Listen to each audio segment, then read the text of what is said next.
Fala pessoal, bem-vindo de volta ao meu canal, meu nome é Lucas Montano e tu tá assistindo o canal Lucas Montano. Me diz uma coisa, cara, se exercício fosse tão bom assim, fazesse tão bem, por que não tem mais gente fazendo? Se fast food faz tão mal, por que tanta gente come? E também se o Linux é tão bom como dizem, por que não tem tanta gente utilizando, hein? Me responde essa. Fala, Lucas. Exercício é suor, fast food é fácil e Linux? Bem, galera, prefere botãozinho colorido à liberdade no terminal, né? Exatamente, cara, mas eu não sei, tu tá se metendo muito aqui já hoje. A pior coisa que eu fiz foi ter te dado vida em live, meu. Se me deu vida, é porque precisava de alguém pra falar a verdade sem rodeio. Bora continuar sem mimimi. Tá bom.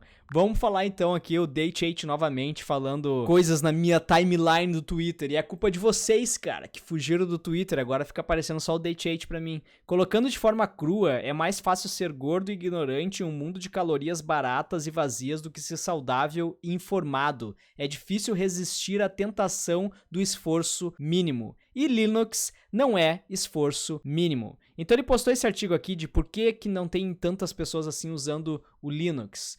E eu quero falar disso e eu também quero discordar de algumas coisas que ele traz, principalmente porque a gente pode entrar em tópicos como, por exemplo, Nelvin, Vercel, usar o React sem saber JavaScript. Todo esse nível de abstração que a gente acaba colocando, certo? Exatamente. Abstração é a muleta moderna. Quem usa Vercel sem entender JavaScript tá só empurrando o problema pra depois. Sobre Linux, o Date8 acerta no ponto do esforço mínimo, mas esquecer o poder de escolha é o erro. O Linux te dá controle total, mas muita gente quer solução pronta, sem entender as engrenagens.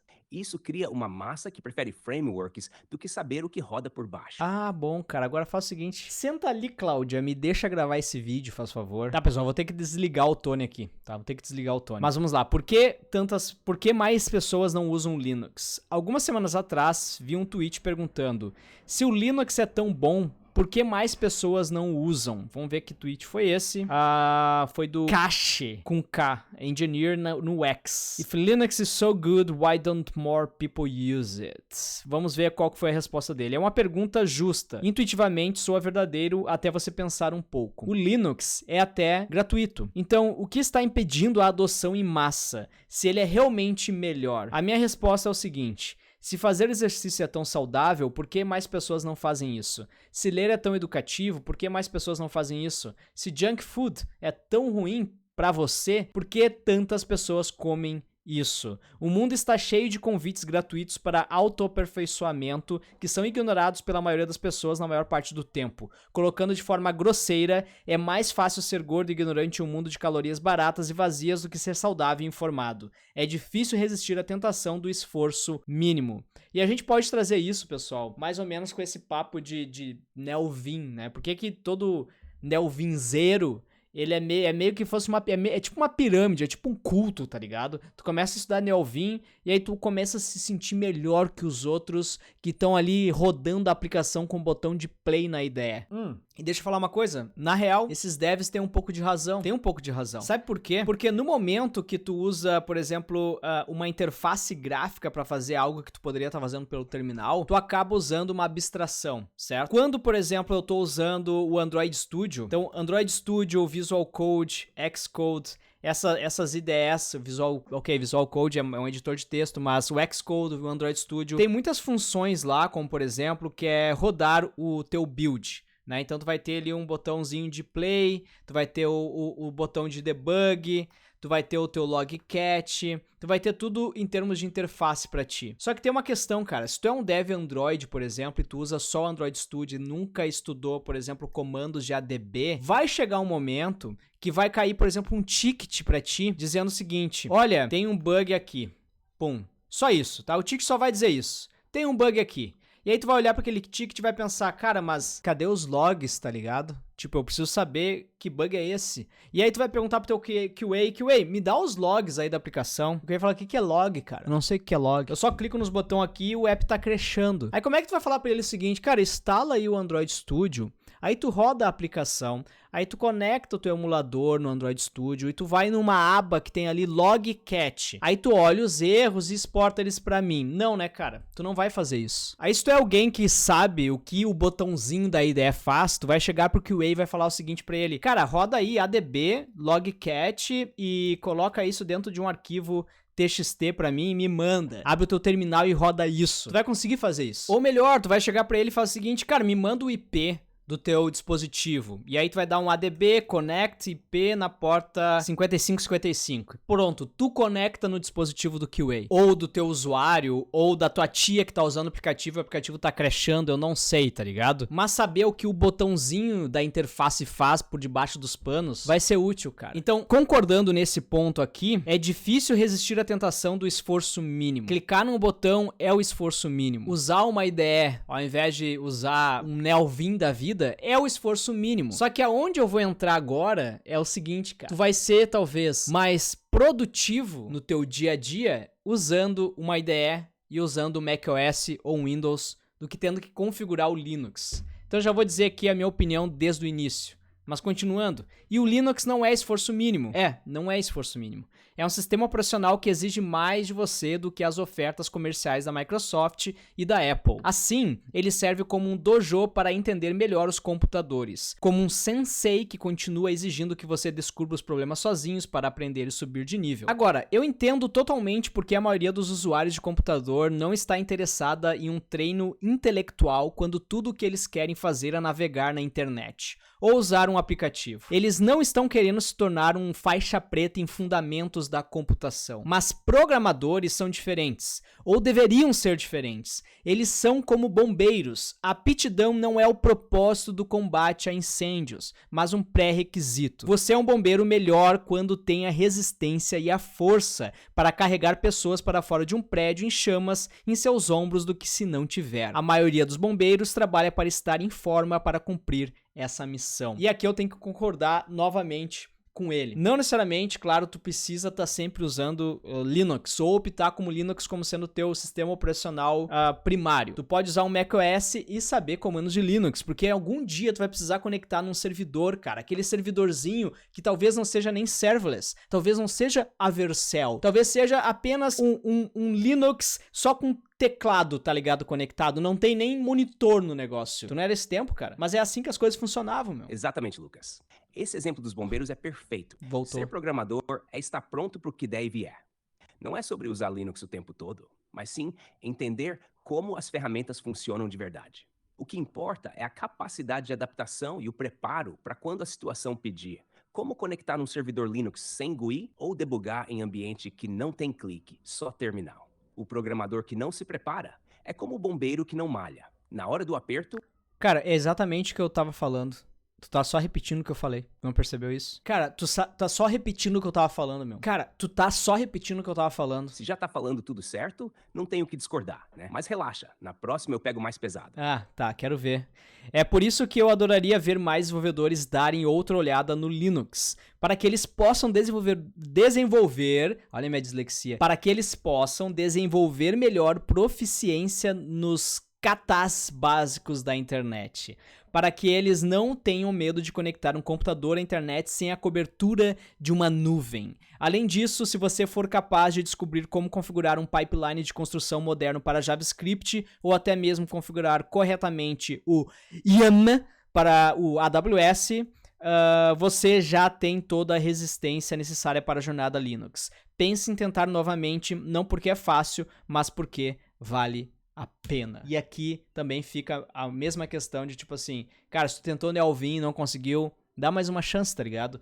Não é só a coordenação motora nos teus dedos, mas também é sobre tu conseguir saber rodar comandos e não necessariamente precisar de um botão na tua IDE. Certo ou não tá certo, Tony? Agora sim, concordo total. Programador que só vive de botãozinho nunca vai entender o poder que tem na mão. Linux e Neovim não são sobre complicar a vida, são sobre controle total. Claro. Se tu tá configurando pipelines ou mexendo com AWS, já tá lidando com a complexidade. O que falta é coragem para largar a mão dos facilitadores visuais e mergulhar de cabeça na essência do que realmente tá rolando no back-end. Quem sabe mexer no terminal, sabe o que acontece nos bastidores. Isso, meu amigo, Tony virou separa coach. o desenvolvedor comum do cara que resolve qualquer pepino com ou sem nuvem. Se Neovim te derrubou, é só porque tu tá acostumado com a muleta de IDE, que completa até os teus pensamentos. Tá na hora de dar mais uma chance. Dessa vez, entendendo que a dor inicial E não é cala a o boca, preço meu. da liberdade de codar sem E limitações. vai. Cara, eu já tinha te dito pra ser sucinto nas tuas respostas, o pessoal já tá de saco cheio de ti, cara. Beleza? Direto ao ponto. Quer ser bom de verdade? Abandona as muletas e encara o Linux e Neovim de novo. Tá bom, obrigado, cara. Agora sim, era só tu ter dito isso. Cara, eu tuitei sobre isso e o pessoal foi até, digamos que entrou em modo artigo, tá ligado? Porque as respostas que eu recebi todas tinham mais de 5 linhas. Mas são muito boas, então deixa eu ler pra vocês. O JVBF falou aqui, ó, dá pra rodar Linux dentro do Windows com WSL. Dá pra usar SSH para meu servidor rodando Linux pelo Windows. E de quebra eu consigo rodar todos os programas que não existem para Linux. O Windows atualmente é um pacote completo. Linux Desktop às vezes nem vem com áudio. Aqui eu tenho que concordar com o JV, tá ligado? Não é necessariamente sobre usar o Linux como sendo o teu sistema operacional primário, é sobre não saber usar Linux, sobre não saber conectar por SSH numa VPS e fazer as coisas, tá ligado? Por ti, sem uma interface gráfica. É sobre isso, ao meu ver é sobre isso, tá? Eu não preciso fazer como o Date8 falou e tá aprendendo sobre como conectar meus drivers de áudio para poder escutar uma música enquanto eu programo, sendo que eu não, digamos, trabalho com áudio. No meu caso, eu trabalho, né, com streaming de vídeo e áudio, mas eu não preciso instalar mesmo assim o drive no Android que o meu usuário tá usando. Já começa por aí. O Gregório mandou aqui, a única vez que usei o Windows tive pontos bons e ruins. Não instalava nada na época, o Wine era uma bosta e não tinha Office, e o Library é horrível. Tentei usar para ajudar na faculdade, só dificuldade em qualquer atividade que o professor passava. Mas provavelmente tu aprendeu bem mais, né, do que quem não tentou. Não sobre o que o professor tava passando, mas sobre o sistema operacional. Se investir é tão bom, por que tanta gente prefere jogar no Tigrinho? Fica aí a pergunta, né? Se investir é tão bom, cara, por que tanta gente compra opções binárias? E essa pergunta, na verdade, ela te dá uma realidade dos fatos. Que é a seguinte, cara, as pessoas são muito imediatistas, né? Pensar em ganhar no jogo do Tigrinho é muito mais interessante do que tu falar pra pessoa assim, cara, investe ao longo prazo. E mesmo que não seja o Tigrinho, tu tentar fazer day trade, comprar, fazer stock picking pra ganhar muito dinheiro com a compra das ações da Nvidia que tu perdeu de comprar quando eu gravei o vídeo aqui e agora quer achar o momento perfeito. Esqueci de respirar. Cara, era só comprar os indexadores que eles vêm subindo há décadas. Se tu olhar o SP500, por exemplo, nos últimos 6 meses, tu vai pensar, nossa, eu devia ter comprado aqui. E aí subiu, daí eu vendia e comprava aqui. Porque eu já vou te dar a melhor dica financeira, né? Tu compra na baixa e vende na alta. Mas ao invés de ficar olhando isso, olha a máxima, cara. Vem subindo desde 2000 e sempre. Vem subindo desde sempre, entendeu? Então, tipo, é só tu comprar e não mexer, cara. Mas não, as coisas levam tempo pra acontecer. Então, na primeira semana que tu usar o Neovim, tu vai penar, tá ligado? Na segunda semana, tu ainda vai penar. Na terceira semana, tu vai desistir. Mas se tu não for o cara que desistiu, tu vai começar a pegar a manha. Tu vai aprender uma coisa ali, outra aqui, que tu nunca aprenderia se estivesse usando só IDE. A mesma coisa pro Linux. A mesma coisa de tentar criar a tua própria, não sei, cara, a tua própria VPN. O Fernando falou aqui, ó, por experiência própria como desenvolvedor front-end que já tentou aderir ao Linux diversas vezes, a grande dificuldade era gastar muito tempo para fazer todas as peças funcionarem, enquanto no Windows, no Mac, tudo funciona out of the box. Acabei optando por valorizar o meu tempo. E essa é muita... investir em aprender como usar o Linux não necessariamente vai ter um retorno. Talvez não tenha um retorno para um dev front-end. Talvez se ele for investir essas horas configurando o drive para escutar uma música, que vamos combinar, atualmente não é assim, tá? Nas distribuições, não necessariamente tu vai penar para instalar um drive de áudio, mas tu vai acabar investindo esse tempo de sobra em outras coisas que podem ser React. Infelizmente, para um PC gamer não rola usar Linux, por isso sigo no Windows. Cara, não tem. Nem macOS, Windows pra game não tem discussão. Só o José Config que usa Linux, gente de verdade não. José Config eu nunca ouvi, cara. Eu falava escovadores de bits. Ó, o Ivan falou que instalou o Fedora e tá pensando em migrar, seriamente. Uso Fedora e OpenSUSE desde 2011. O Felipe falou, Linux não é tudo isso, não. Para qualquer usuário comum que vá fazer coisas fora do browser é uma merda. Os aplicativos open source, cara, não tem pra usar. Acho que não é essa a discussão, né? Acho que a discussão aqui é pra devs. Só reparar que o sistema de aviação americana que usa o Windows vê o prejuízo que os caras tomaram por conta do CrowdStrike. Se estivessem usando o Linux, isso não tinha acontecido. Isso é uma verdade. Isso é uma verdade.